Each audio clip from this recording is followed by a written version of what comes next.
Hello my dear student, myself BL Bhambi.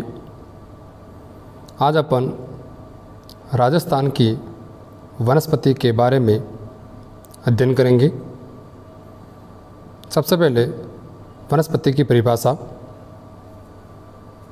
धरातल पर विद्यमान छोटे पेड़ पौधे, घास फूस, कंटीली झाड़ियों का वह समूह जिसको उगने या फलने फूलने में मानव का किसी भी प्रकार का कोई हस्तक्षेप नहीं होता है, उसे वनस्पति कहा जाता है। वनस्पति को प्रभावित करने वाले कारक। वनस्पति को मुख्य रूप से वर्षा, जलवायु, तापमान, जैविक और मिट्टी और धरातल प्रभावित करते हैं। सबसे पहले वर्षा की अपन बात करते हैं तो जहाँ पर अत्यधिक वर्षा होती है वहाँ पर लंबी लंबी या ऊंची वनस्पति पाई जाती हैं। जहाँ पर कम वर्षा होती है वहाँ पर कंटीली झाड़ियाँ पाई जाती हैं। दूसरा, तापमान की बात करते हैं तो जहाँ पर अत्यधिक तापमान होता है वहाँ पर भी कंटीली झाड़ियाँ, लेकिन तापमान के साथ में आर्द्रता अत्यधिक होती है वहाँ पर सदाबहार वनस्पति पाई जाती है। जलवायु भी मुख्य कारक माना जाता है। उसके बाद में धरातल की बात करते हैं तो वनस्पति मुख्य रूप से समतल धरातल पर ज़्यादा विद्यमान होती हैं, वनस्पत ढलाऊ क्षेत्रों में। अगला, मिट्टी। वनस्पति को प्रभावित करने में मिट्टी का भी अहम योगदान होता है। जहाँ पर अत्यधिक उपजाऊ मिट्टी पाई जाती है वहाँ पर ज़्यादा वनस्पति होगी, और जहाँ पर बंजर मिट्टी पाई जाती है वहाँ पर कम वनस्पति पाई जाती है। जैसे जलोढ़ मिट्टी या डेल्टा क्षेत्र की बात करते हैं वहाँ पर मैंग्रोव या सदाबहार वनस्पति पाई जाती हैं। इसके विपरीत जहाँ पर रेतीली मिट्टी पाई जाती है या अनउपजाऊ मिट्टी पाई जाती है वहाँ पर कंटीली वनस्पति मुख्य रूप से विस्तारित होती है। जैविक कारक में मुख्य रूप से दो चीज़ इंपॉर्टेंट होती है, एक होते हैं जानवर और एक होते हैं मनुष्य। दोनों भी अपना आप में वनस्पति को प्रभावित करने वाले कारक में अहम भूमिका अदा करते हैं। ये राजस्थान का मानचित्र है। इस राजस्थान के मानचित्र में प्राकृतिक वनस्पति को मुख्य रूप से बताया गया है। ये वाला क्षेत्र में आपकी कांटेदार वनस्पति है। ब्लैक कलर में आपकी उपोष्ण पर्वतीय वन अरावली के आसपास वाला क्षेत्र दिख रहा है आपको, और बाकी जो बचा हुआ क्षेत्र है इसमें आपके उष्ण शुष्क पतझड़ वन या इसे मिश्रित वन के रूप में भी जान सकते हैं। आगे, वनस्पति को मुख्य रूप से भौगोलिक वर्गीकरण के अनुसार 5 भागों में विभाजित किया गया है। पहला मरुस्थलीय वन, दूसरा धोकड़ा वन, तीसरा मिश्रित पतझड़ वन, शुष्क सागवान वन और सदाबहार वन के रूप में राजस्थान की वनस्पति को विभाजित करते हैं। सबसे पहले मरुस्थलीय वन की बात करते हैं तो राजस्थान के लगभग 6.14% पर यह वनस्पति पाई जाती है, और इसमें लगभग राजस्थान के सभी मरुस्थल जिले शामिल होते हैं, और यहाँ पर लगभग 50 सेंटीमीटर से कम वर्षा होती है। और यहाँ पर पाए जाने वाले वनस्पति में जेरोफाइट्स या मरुदभिद वनस्पति मुख्य रूप से होती है। दूसरा, धोकड़ा वन। धोकड़ा वन राजस्थान में सबसे ज़्यादा पाया जाता है, लगभग 58.19% भाग पर पाया जाता है। इस क्षेत्र में राजस्थान के उत्तर पूर्वी राजस्थान के जिले मुख्य रूप से हैं, और यहाँ पर वर्षा 30 से 60 सेंटीमीटर के मध्य होती है, और यहाँ पर पाए जाने वाले मुख्य वृक्षों में धोकड़ा और रोहड़ा मुख्य होता है। तीसरा, मिश्रित पतझड़ वन, जो लगभग राजस्थान के 28.42% भाग पर पाए जाते हैं।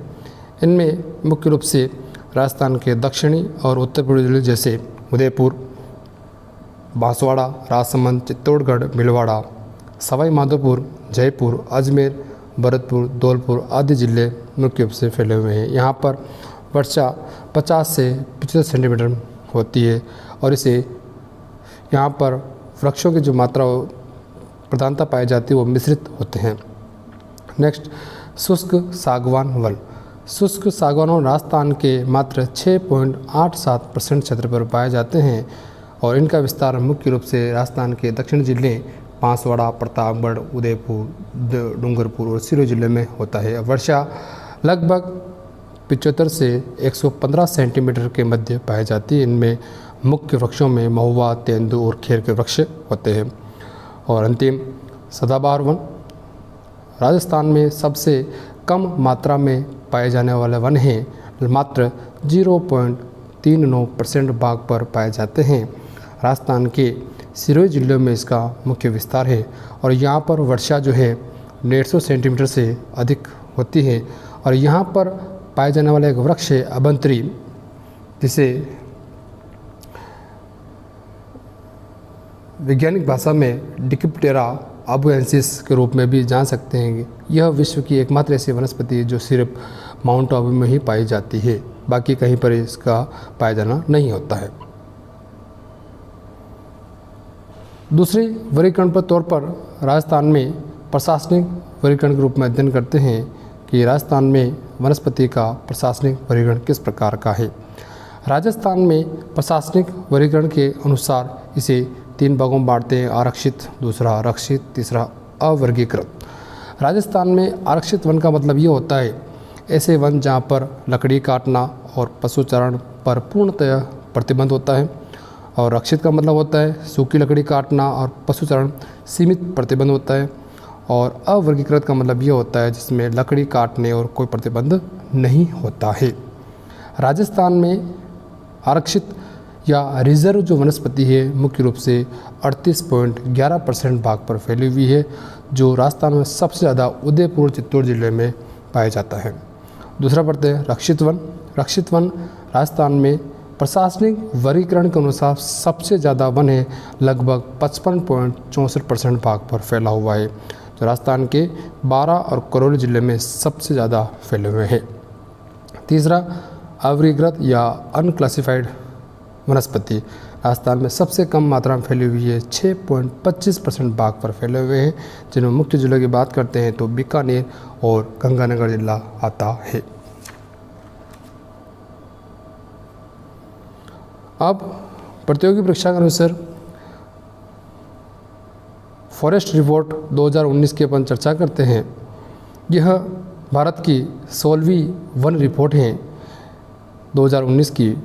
इस 16वीं वन रिपोर्ट के अनुसार राजस्थान में 32,737 वर्ग किलोमीटर क्षेत्र पर वनस्पति पाई जाती है, या 9.57% भाग पर राजस्थान के वन फैले हुए हैं। इस फॉरेस्ट रिपोर्ट में 2 प्रकार से अध्ययन करेंगे अपन कि क्षेत्रफल के अनुसार सबसे अधिक वन और सबसे न्यूनतम वन किस जिले में पाए जाते हैं, और प्रतिशत के अनुसार सबसे अधिक और सबसे न्यूनतम वन किस जिले में पाए जाते हैं। सबसे पहले अध्ययन करते हैं क्षेत्रफल के अनुसार। सर्वाधिक जो वनस्पति पाई जाती है राजस्थान में उदयपुर, अलवर, प्रतापगढ़ और 12 जिलों में पाए जाते हैं, और न्यूनतम बात करते हैं चूरू, हनुमानगढ़, जोधपुर और गंगानगर जिलों में पाए जाते हैं। दूसरा, प्रतिशत के अनुसार राजस्थान में सबसे ज़्यादा वनस्पति या वनों का जो क्षेत्र है वो उदयपुर, दूसरा प्रतापगढ़, तीसरा सिरोही और चौथा करौली जिलों में पाया जाता है। और न्यूनतम की बात करते हैं प्रतिशत के अनुसार तो जोधपुर, चूरू, नागौर और जैसलमेर जिलों में मुख्य रूप से विस्तार पाया जाता है।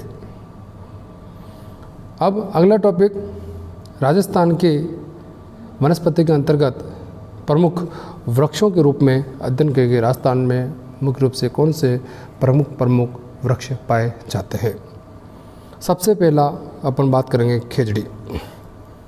खेजड़ी का वैज्ञानिक नाम प्रोसोपिस सिनेरिया, जिसे राजस्थान का राज्य वृक्ष भी कहते हैं, और राजस्थान का यह राज्य वृक्ष 31 अक्टूबर 1983 को घोषित किया गया। इस खेजड़ी के उपनाम के रूप में इसे राजस्थान का कल्पवृक्ष या राजस्थान का गौरव या इसे वंडर ट्री के नाम से भी जाना जाता है। खेजड़ी को स्थानीय नाम जाटी के रूप में भी जानते हैं। वैदिक काल में इसे शमी के नाम से भी जानते हैं। सिंधी भाषा में दोकड़ा, कन्नड़ भाषा में बक्तरी, तमिल भाषा में पेमे और पंजाब और हरियाणा राज्यों में इसे जाटी के नाम से भी जाना जाता है। इनकी पत्तियों को लूम कहते हैं, फलियों को सांगरी कहते हैं और इनके जो फूल आते हैं इनको अपन मिंजर नाम से जाना जाता है। और एक और सबसे महत्वपूर्ण बात, राजस्थान में 12 सितंबर को खेजड़ी दिवस भी मनाया जाता है और 5 जून यानी पर्यावरण दिवस के दिन 1988 में खेजड़ी पर 60 पैसे का एक डाक टिकट भी जारी किया गया। दूसरा वृक्ष खेर की बात करते हैं। खेर वृक्ष राजस्थान के मुख्य रूप से उदयपुर, चित्तौड़, झालावाड़ जिलों में पाया जाता है। खेर का मतलब होता है, खेर में कत्था तैयार किया जाता है और कत्था तैयार करने का जो कार्य करते हैं वो करते हैं कथोड़ी जाति करती है। तीसरा प्रमुख वृक्ष पलास वृक्ष। पलास को अपन ढाक भी कह सकते हैं, जो राजस्थान के प्रमुख जिलों में राजसमंद में पाया जाता है। इसे जंगल की ज्वाला के रूप में भी जान सकते हैं या अंग्रेजी भाषा की बात करते हैं फ्लेम ऑफ द फॉरेस्ट के रूप में भी जानते हैं, जिसका वैज्ञानिक नाम ब्यूटिया मोनोस्पर्मा भी कहते हैं इसे। नेक्स्ट वृक्ष की बात करते हैं महुआ वृक्ष, जो राजस्थान के प्रतापगढ़, उदयपुर, डूंगरपुर, बांसवाड़ा आदि जिलों में पाया जाता है। यह वृक्ष शराब बनाने में सबसे महत्वपूर्ण होता है। इसे राजस्थान का आदिवासियों का कल्प वृक्ष के रूप में भी इसे जाना जाता है। इसके जो फूल आते हैं वो गर्मी में आते हैं और इसका साइंटिफिक नेम मधुका लोंगोफोलिया कहा जाता है। नेक्स्ट आता है चंदन वृक्ष।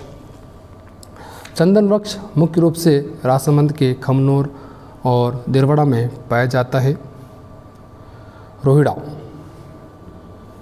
रोहिड़ा का वैज्ञानिक नाम टिकोमेला अंडुलेटा है, जो राजस्थान राज्य का राज्य पशु पुष्प माना जाता है, जिसे 1983 में घोषित किया गया। इसे उपनाम में राजस्थान की मरुशोभा भी कहते हैं या इस रोहिड़ा को मरुस्थल का सागवान भी कहा जाता है। नेक्स्ट आता है दोकड़ा वन। दोकड़ा वन का वैज्ञानिक नाम एनोसिस पंडुला है, जो सबसे ज़्यादा राजस्थान राज्य में पाए जाते हैं या कह सकते हैं राजस्थान राज्य में सर्वाधिक पाए जाने वाला जो वन है वो आपका दोकड़ा वन है, जो लगभग 60% भाग पर फैला हुआ है। यह कोटा, बूंदी, सवाई माधोपुर, जयपुर, अलवर, अजमेर, उदयपुर, राजसमंद, चित्तौड़ जिलों में मुख्य रूप से पाया जाता है। नेक्स्ट आता है तेंदु वृक्ष, जो मुख्य रूप से कोटा, बूंदी, झालावाड़, चित्तौड़, उदयपुर में पाया जाता है। इनके फलों को टीमरू के नाम से जाना जाता है। इसे बागड़ का चीकू भी कहते हैं। नेक्स्ट आता है सागवान। सागवान सब ज़्यादा राजस्थान के बांसवाड़ा जिले में पाया जाता है। उसके बाद होबा, इसे पीला सोना भी कहते हैं और ये इज़राइल का पौधा माना जाता है, क्योंकि सबसे पहले इसे इज़राइल से ही लाया गया और सबसे मुख्य बात इसे बायोडीजल हेतु सबसे प्रमुख माना जाता है। नेक्स्ट आता है सालरगा वन। यह मुख्य रूप से गोंद के लिए प्रसिद्ध माना जाता है। यह उदयपुर, राजसमंद, चित्तौड़, सिरोही, अजमेर और अलवर जिलों में मुख्य रूप से विस्तारित है। इन वृक्षों को मुख्य रूप से अपन चित्र के माध्यम से देखते हैं। ये आपका सागवान का वृक्ष दिख रहा है आपका, ये आपका रोहिड़ा जैसे अपन कहा था राजस्थान का राज्य पुष्प कहा था, ये आपका चंदन, ये आप खेर वृक्ष है, ये आपका खेजड़ी से राज के वृक्ष कहते हैं, ये महुआ जैसे शराब बनती है, ये प्रमुख वृक्ष हैं आपके। अगली बात करते हैं राजस्थान में पाए जाने वाले प्रमुख घास। घास में सबसे पहला अध्ययन करते हैं बांस। बांस की एक सबसे प्रमुख विशेषता विश्व की सबसे लंबी घास के रूप में बांस को जाना जाता है, जो मुख्यतः बांसवाड़ा, आबू और उदयपुर जिलों में पाए जाते हैं। जो बांसवाड़ा का जो नाम है वो अत्यधिक बांस पाए जाने के कारण ही इसका नाम बांसवाड़ा पड़ा है। इसे आदिवासियों का हरा सोना भी कहते हैं। दूसरा होता है सेवण घास, जो मुख्य रूप से पशुओं के लिए पौष्टिक घास मानी जाती है, जैसलमेर बाड़ों में पाई जाती है। धामण मुख्य रूप से बांसवाड़ा, डूंगरपुर, उदयपुर में, जो डायबिटीज़ की बीमारी में मुख्य रूप से काम कर मधुमेह रोग होता है। दोब ग्रहण के अवसर पर घरों में उपयोग की जाती है। बूर बीकानेर में सबसे ज़्यादा पाई जाती है, इससे सुगंधित तेल बनाया जाता है। मोथा घास राजस्थान की जो सबसे छोटी घास के रूप में से जाना जाता है। एंचा भरतपुर में जो आपका केवला देव अभ्यारण्य है उसमें सबसे ज़्यादा पाई जाती है, और सबसे ज़्यादा जो उसमें वहाँ पर सारस पाए जाते हैं वो उनकी घास में फंस कर कई बार मर जाते हैं। उसके बाद खस सबसे ज़्यादा सवाई माधोपुर भरतपुर में इसके द्वारा तेल या इत्र का भी उपयोग करते हैं। अंजन घास पूर्वी राजस्थान सबसे ज़्यादा पाई जाती है। राम बांस नामक घास जो है मुख्य रूप से माउंट आबू में पाई जाती है, जिसे बांस केवड़ा भी कहते हैं। एक आती है लांटाना और कारा घास जो है इसे जहरीली घास कहते हैं। यह मुख्य रूप से माउंट आबू या सिरोही जिले में पाई जाती है। नेक्स्ट, वनों के संरक्षण हेतु हमें क्या क्या करना चाहिए। ये बिल्कुल सिंपल सी चीज़ है, सब जानते हैं कि वनों की रक्षा के लिए अपन को क्या क्या करना चाहिए। सबसे पहले बात करते हैं वृक्षारोपण करना चाहिए। ज़्यादा से ज़्यादा अपन को पौधे लगाना चाहिए, वृक्षारोपण करना चाहिए, तभी वनों का संरक्षण हो पाएगा। दूसरा, अत्यधिक चराई पर रोक, यानी कि जो जंगली जानवर चरते हैं उन पर थोड़ी बहुत रोक लगानी चाहिए, जिससे वनों का संरक्षण किया जा सके। कठोर कानून बनना चाहिए। कठोर कानून मतलब ये हो गया कि जो लकड़ी काटता है, जो पेड़ काटता है, उनको जेल में होना चाहिए। जो कठोर कानून हो जाएंगे तो जो लोग पेड़ काटते हैं वो न के बराबर काटेंगे। नेक्स्ट है वनस्पति संबंधी संगोष्ठियाँ होनी चाहिए। जो बड़े बड़े सेमिनार्स वगैरह हैं वो वनस्पति संबंधी होंगे कि आपको वनस्पति के बारे में बताया जाएगा, वनस्पति काटने ये चीज़ होती है, तो शायद इस पर कुछ लगाम लगाया जा सके। जन चेतना आंदोलन, यानी कि लोगों को बताना पड़ेगा कि पेड़ काटने से हमें क्या क्या नुकसान होते हैं, तो वो आंदोलन भी करने पड़ेंगे। नेक्स्ट, वनों के विकास संबंधी कार्यक्रम कि कुछ प्रोग्राम के बारे में अपन उनको जनता को बताएं या जनसंख्या वालों को बताएं कि अपन कि वनों काटने से क्या अपन को दुविधा हो सकती है, तो वनों का संरक्षण होते तो अपन जान सकते हैं। नेक्स्ट आएगा वनों की कटाई पर रोक। जो सबसे ज़्यादा वन काटते हैं उन पर रोक लगाना चाहिए, इससे वनों का संरक्षण होगा। और एक लास्ट में दावानल से बचाव। दावानल का मतलब होता है जंगली आग, कि जंगल में जो सूखे पेड़ पौधे होते हैं उनको इकट्ठा करके एक साइड में रख लो, या अपने ईंधन के रूप में प्रयोग कर सकते हैं। और मान लो वही सूखी लकड़ी वहीं पर आग होगी तो जंगल की आग ज़्यादा लगने पर मजबूर हो जाएगी, तो इसको भी बचाना चाहिए। ये सब होते हैं वनों के संरक्षण के लिए उपाय। नेक्स्ट होता है वनों संबंधी या वन संबंधी या वानिकी संबंधी कौन कौन से अवार्ड मिलते हैं। अवार्ड के रूप में एक पहला है वानिकी पंडित पुरस्कार, वनपाल पुरस्कार, अमृता देवी पुरस्कार, वृक्ष मित्र पुरस्कार, वन प्रहरी पुरस्कार, वन्य जीव सूचना पुरस्कार। ये इसलिए बता रहा हूँ कि मान लो कि प्रतियोगी परीक्षा हम पूछ रहे हैं कि वन पालक पुरस्कार किससे संबंधित है, या अमृता देवी पुरस्कार किस संबंधित, या वन प्रहरी पुरस्कार किस संबंधित, या वृक्ष मित्र पुरस्कार संबंधित है, तो अपन को सीधा सा मालूम हो जाएगा कि यह वनस्पति से संबंधित माना जाता है। अब अगला टॉपिक वनस्पति से संबंधित प्रमुख फैक्ट। प्रतियोगी परीक्षा में कुछ प्रश्न पूछ लिए जाते हैं वनस्पति से संबंधी। जो मुख्य है आपका पहला जो है वन दिवस या वानिकी दिवस कब मनाया जाता है। 21 मार्च को वानिकी या वन दिवस मनाया, वन को वानिकी भी नाम कह सकते हैं। दूसरा, वन महोत्सव कब मनाते हैं। जुलाई का जो प्रथम सप्ताह होता है उस दौरान वन महोत्सव मनाया जाता है। तीसरा, टाइगर मैन की संज्ञा किसे देते, कैलाश सांकला को दी है। नेक्स्ट, बर्डमैन पक्षी आदमी किसे कहते हैं, सलीम अली को नाम जानते हैं। नेक्स्ट, अरावली वृक्षारोपण कार्यक्रम कब स्टार्ट किया, अगर कितने ज़िलों में 1992-3 में स्टार्ट किया गया और राजस्थान के 10 ज़िलों में चल रहा है। पेड़ वाले बाबा अलवर के काकापुरी को कहते हैं। नेक्स्ट, ऑपरेशन खेजड़ी का जो प्रोग्राम है 1991 में स्टार्ट किया गया। राजस्थान का सागवान के रूप में जाने जाने वाला वृक्ष जो है आपका रोहिड़ा। और सबसे ज़्यादा जैव विविधता वाला जो वन है उसे अपन कहते हैं देव वन, जो मुख्य रूप से सबसे ज़्यादा कहाँ पाए जाते हैं, आपके कोटा जिले में पाए जाते हैं। सर्वाधिक गोंद हेतु प्रसिद्ध आपका चोटन जो आपके बाड़मेर में स्थित है। राजस्थान के प्रमुख वन मंडल 12 भी हैं और किसी किताबों में 13 भी लिखे हुए हैं आपके। राजस्थान की प्रथम वन नीति 2010 में लगाई गई और स्वतंत्र भारत की प्रथम वन नीति 1952 में, जिसमें यह तय किया गया कि धरातल पर या भारत में लगभग 33% वन तो होने ही चाहिए।